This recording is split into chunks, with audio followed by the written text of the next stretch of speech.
ಓಂ ಶ್ರೀ ಗುರುದೇವೋಭ್ಯೋ ನಮಃ. ಓಂ ನಮೋ ನಾರಾಯಣಾಯ.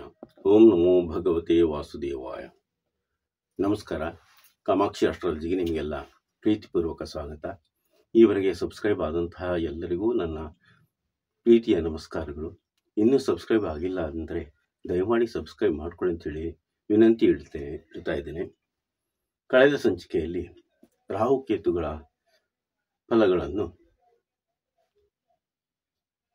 1ರಿಂದ 6ನೇ ಮನೆಯ ತನಕ ತಿಳಿಸಿದ್ದೆ. ಈಗ 7ರಿಂದ 12ನೇ ಮನೆಗಳಲ್ಲಿ ರಾಹುಕೇತುಗಳು ಇದ್ದರೆ ಯಾವ ರೀತಿಯ ಫಲ ಸಿಗಬಹುದು ಅನ್ನೋದ್ರ ಬಗ್ಗೆ ನೋಡೋಣ. ಮೊದಲೇ ಹೇಳಿದ್ದೆ, ರಾಹುಕೇತುಗಳು ಕೆಲವೊಮ್ಮೆ ಕೊಡುವ ಫಲಕ್ಕಿಂತ ವಿಭಿನ್ನವಾದಂಥ ಫಲಗಳನ್ನು ಅವರು ಕೊಡಲಿಕ್ಕೆ ಶಕ್ತರಾಗಿರ್ತಾರೆ. ಆದರೆ ತಾವು ಕೂತಿರುವಂಥ ಫಲಗಳನ್ನು ತಮ್ಮ ದಶಾಭುಕ್ತಿಯಲ್ಲಿ ಈ ರೀತಿಯ ಫಲಗಳನ್ನು ಕೊಡ್ತಾನೆ ಹೋಗ್ತಾರೆ.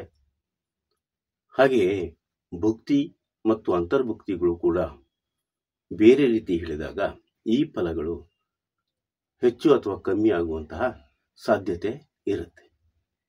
ಹಾಗಿದ್ದಾಗ ಈಗ ರಾಹು 7ನೇ ಮನೆಯಲ್ಲಿದ್ದರೆ, ಲಗ್ನದಿಂದ 7ನೇ ಮನೆಯಲ್ಲಿದ್ದಾಗ ಯಾವ ರೀತಿಯ ಫಲ ಅಂತ ನೋಡೋಣ. ರಾಹು 7ರಲ್ಲಿದ್ದಾಗ ಸ್ತ್ರೀಯರು ಪುರುಷರ ಸಹವಾಸದಿಂದ, ಪುರುಷರು ಸ್ತ್ರೀಯರ ಸಹವಾಸದಿಂದ ಧನವನ್ನು ನಾಶಪಡಿಸ್ಕೊಳ್ತಾರೆ. ತಮ್ಮ ಹಣವನ್ನು ತಾವೇ ಕಳೆದುಕೊಳ್ತಾರೆ. ಸಂಗಾತಿಯನ್ನು ಅಥವಾ ಮದುವೆಯಾದಂತಹ ಗಂಡ ಅಥವಾ ಹೆಂಡತಿಯನ್ನು ಅವರು ಬಿಟ್ಟು ಬಿಡುವ ಸಾಧ್ಯತೆ ಇರುತ್ತೆ, ಅಂದರೆ ಕಳೆದುಕೊಳ್ತಾರೆ. ಆದರೆ ಇವರು ಸ್ವತಂತ್ರ ವ್ಯವಹಾರವನ್ನು ಮಾಡುವವರಾಗಿರ್ತಾರೆ. ಬುದ್ಧಿ ಮಾತ್ರ ಅಲ್ಪ ಬುದ್ಧಿ, ಹೆಚ್ಚಿನ ಬುದ್ಧಿ ಇರುವುದಿಲ್ಲ. ವಿದೇಶದ ಪಾಲುದಾರಿಕೆಯ ವ್ಯವಹಾರದಲ್ಲಿ ಇವರು ತೊಡಗಿಕೊಳ್ತಾರೆ. ಈ ರೀತಿಯ ರಾಹು ಫಲಗಳನ್ನು ಕೊಟ್ಟರೆ, ಕೇತು ಅದೇ 7ನೇ ಮನೆಯಲ್ಲಿದ್ದಾಗ ಇವರು ಎಲ್ಲರಿಂದಲೂ ಅವಮಾನಿತರಾಗ್ತಾರೆ. ಸ್ತ್ರೀ ವ್ಯಾಮೋಹ ಹೆಚ್ಚಾಗಿರುತ್ತೆ. ಕರುಳಿನ ವ್ಯಾಧಿ ಕಾಡುತ್ತೆ. ಕ್ಷಣ ಕ್ಷಣಕ್ಕೂ ಬದಲಾಗುವಂತಹ ಸಂಬಂಧಗಳನ್ನು ಹೊಂದಿರ್ತಾರೆ. ಅಥವಾ ಇವರ ಮನಸ್ಥಿತಿಯೇ ಮತ್ತೊಬ್ಬರನ್ನ ನೋಡುವ ದೃಷ್ಟಿ ಬೇರೆ ಬೇರೆ ರೀತಿಯಲ್ಲಿ ಇರುತ್ತೆ.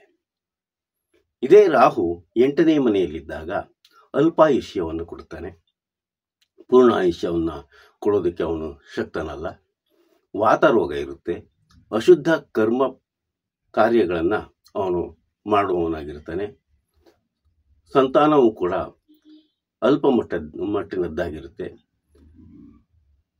8ರಲ್ಲಿರುವಂತಹ ರಾಹು ಆ ಮನುಷ್ಯನಿಗೆ ಗೊತ್ತಿಲ್ಲದಂತಹ ವಿಚಾರದಲ್ಲಿ ಮುಗ್ದುರಿಸೋದು, ಗಮನ ಹರಿಸೋದು, ಆ ಕೆಲಸಗಳನ್ನು ಮಾಡುವುದು, ಇಂತಹವಕ್ಕೆ ಪ್ರಚೋದನೆಯನ್ನ ಕೊಡ್ತಾ ಹೋಗ್ತಾನೆ. ಅದೇ ಕೇತು 8ನೇ ಮನೆಯಲ್ಲಿದ್ದರೆ ಅಲ್ಪಾಯುಷ್ಯ ಕೊಡೋದಲ್ಲದೆ ಪ್ರಿಯ ಜನರ ವಿರಹವನ್ನ ಕೊಡ್ತಾನೆ. ಅಂದರೆ ಅವರಿಗೆ ಪ್ರೀತಿ ಪಾತ್ರರಾದಂತಹ ಜನರು ಅವರಿಂದ ದೂರ ಆಗ್ತಾರೆ. ಕಲಹವನ್ನು ಕೊಡ್ತಾನೆ. ಆಯುಧದಿಂದ ಅಪಾಯವನ್ನು ತಂದೊಡ್ಡುತ್ತಾನೆ. ಕೆಲಸ ಕಾರ್ಯಗಳಲ್ಲಿ ನಿರಾಸಕ್ತಿಯನ್ನ ಉಂಟು ಮಾಡ್ತಾನೆ. ಅತೀಂದ್ರಿಯ ಜ್ಞಾನ ಇರುತ್ತೆ.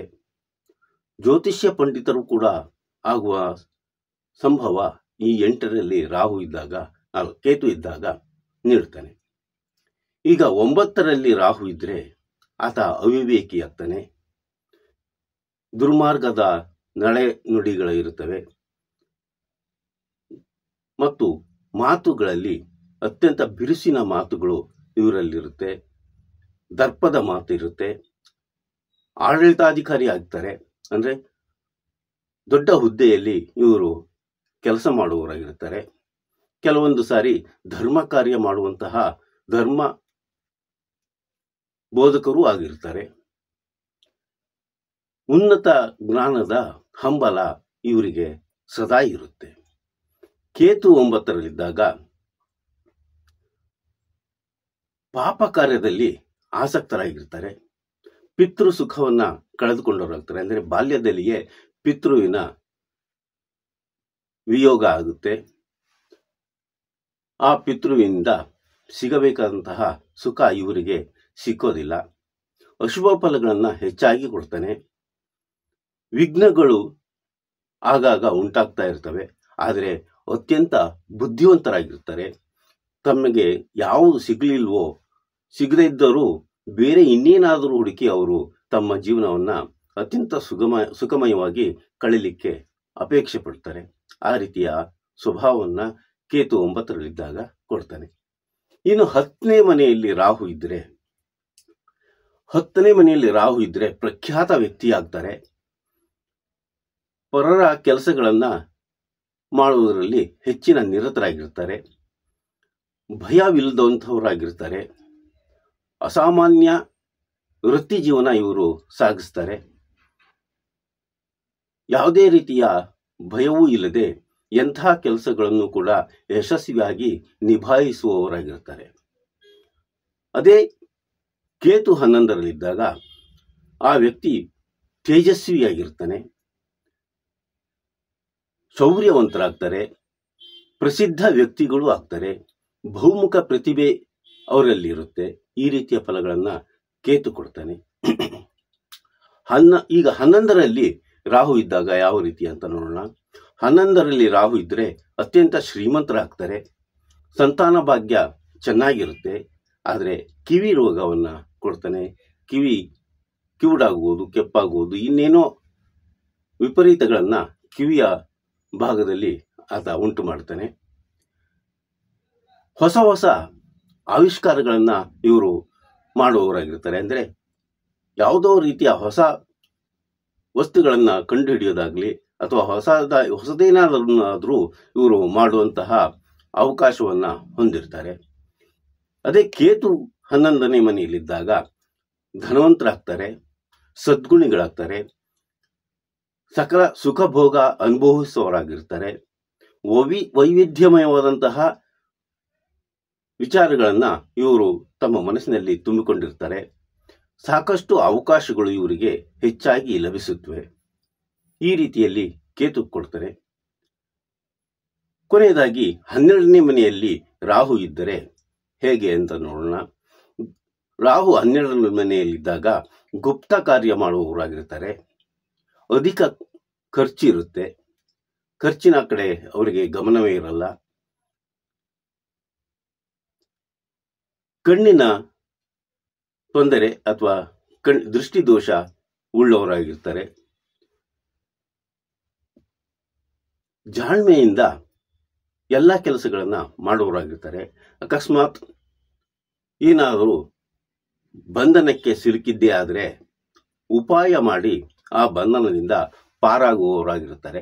ಈ ರೀತಿಯ ಸ್ವಭಾವವನ್ನು 12ರಲ್ಲಿ ರಾಹು ಇದ್ದಾಗ ನೀಡ್ತಾನೆ.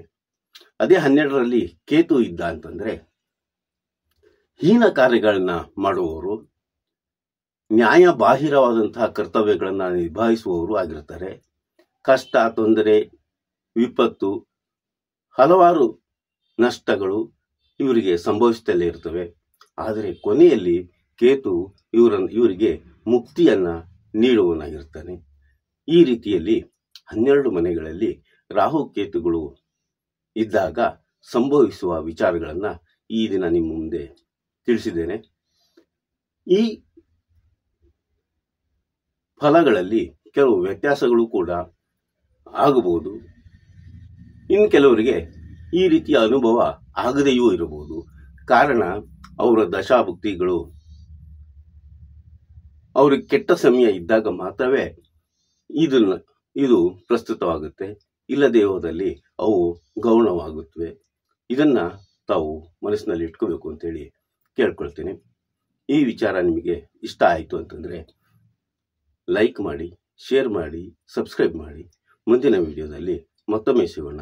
ಅಲ್ಲಿವರೆಗೂ ನಮಸ್ಕಾರ.